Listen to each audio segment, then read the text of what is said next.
Good evening. My name is Derek Branson. I'm giving you the fourth part of a four-part iteration of lessons for AMU. You've made it to this point. That means you've succeeded in the other three lesson presentations that I previously gave. Today's instruction will be on electricity, the precautions of.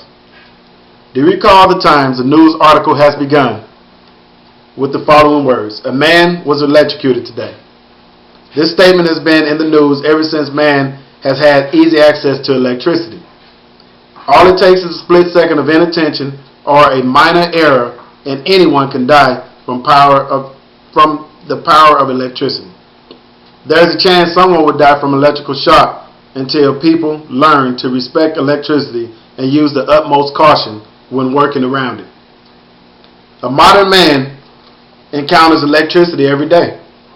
The housewife uses it in her work around the home, and you as a technician will work with electricity every day. As a technician, one of the most important things you will learn is how to work with electricity safety. As long as you remember and practice the safety procedures that will be presented in this lesson, you will have a better chance at a long life. If you decide to ignore the safety procedures when working with electricity, it is very possible that you will depart from this earth earlier than expected. First, I would like to start off with the two factors which determine if a shock is fatal. The two factors are the amount of current entering the body, meaning the amperage or voltage that is entering the body. That is what electricity is measured in. The second one is the path the current takes through the body.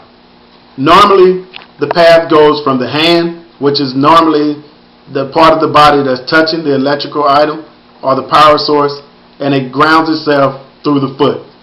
Now, what path it takes through the internal organ, through the main part of your body, that would determine the cause of whether or not it's fatal.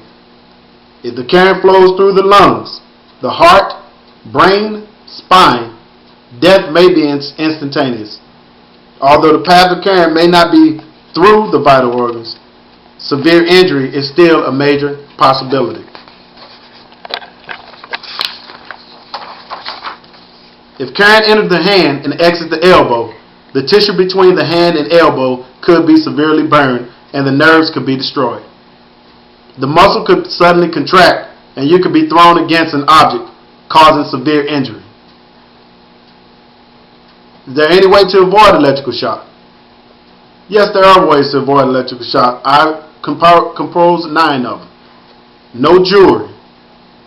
I understand the people wear rings, their wedding rings. That's the hardest part that a person has with jewelry, of taking that off. If you don't want to take your wedding ring off, you can put black electrical tape around that ring, insulating it to the finger and isolating it from the other 2 fingers that surround it. All other jewelry, watches, necklaces, wristbands, anything that has metal contact to the body should be removed prior to working with live electrical sources. Ground equipment. Make sure that the equipment is properly grounded. Most plugs come with a 3-prong plug, with the bottom plug being the ground plug. A lot of people rip that plug out, especially kitchen appliances, household appliances. If you rip that out, you're setting yourself up for failure, because that is a ground, and that's what the UL rating is, authorizing that to use that as a ground for power sources. Use rubber mats. Rubber mats, when you can have, if you're working in your garage, you can have the rubber mat and flooring put down. A lot of people have rubber non-slip mats inside their kitchen. Anything like that is good, because you'll be standing on rubber, and rubber is not a good conductor of electricity. No horseplay. Never play around live electrical wire. You're setting yourself up. That's just a danger and a hazard waiting to happen. Clean the work area. Make sure that your work area is cleaned as you go. If you can't see the hazard because your work area is messy, then 9 times out of 10, you're more likely to hurt yourself from that hazard. One hand rule. Sounds simple, sounds funny. But in the event that you're working, if you have both hands on that piece of equipment, the first thing your natural reaction to do once you shock is to contract those hands, and you're grabbing onto that wire to continue the shock. However, if you work with one hand and put the other hand behind your back, then if the event that you get shocked, you can grab onto something and hold yourself, pull yourself away from that electrical source. Do not touch the contacts. Way long ago, a lot of people used to test batteries. I know I did. The 9-volt batteries with the tongue. Put it on the tongue and get a shock to see if it's live. Don't do that with live electrical wires. You will hurt yourself. You will maim yourself. Power off before repairs or before working on it. If it has an on-off switch, turn it off. That's the common sense thing to do. Just turn it off. Never work alone. When you're working alone, there's no one there to see you in shock, to know how long it has been since you've been shocked or anything. So tell yourself, if you're at home in the garage, let your husband, wife, spouse, child, anyone know that you're outside working, and show them where the power switches are at. In the event that something happened, they come out there, and you happen to get shocked, they can turn the power whatever out for you, limiting some of the damage caused by you being electrocuted or caused by you being shocked.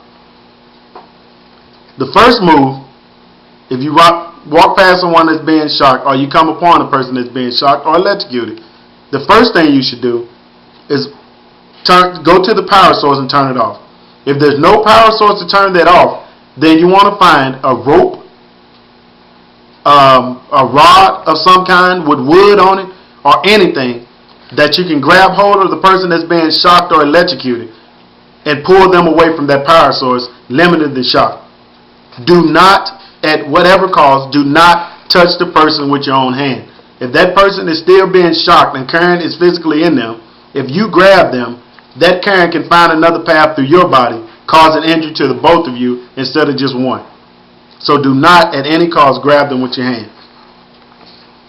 All houses should have a circuit breaker, or all shops should have a circuit breaker, or some of that sort. Know where the circuit breaker is. Tell someone if you're working by yourself where the circuit breaker is. Let them know so in the event something happens, you can stop it. Alright, in summary, it has been shown that electricity can kill. Working with electricity can be made safe, provided the proper safety procedures are followed.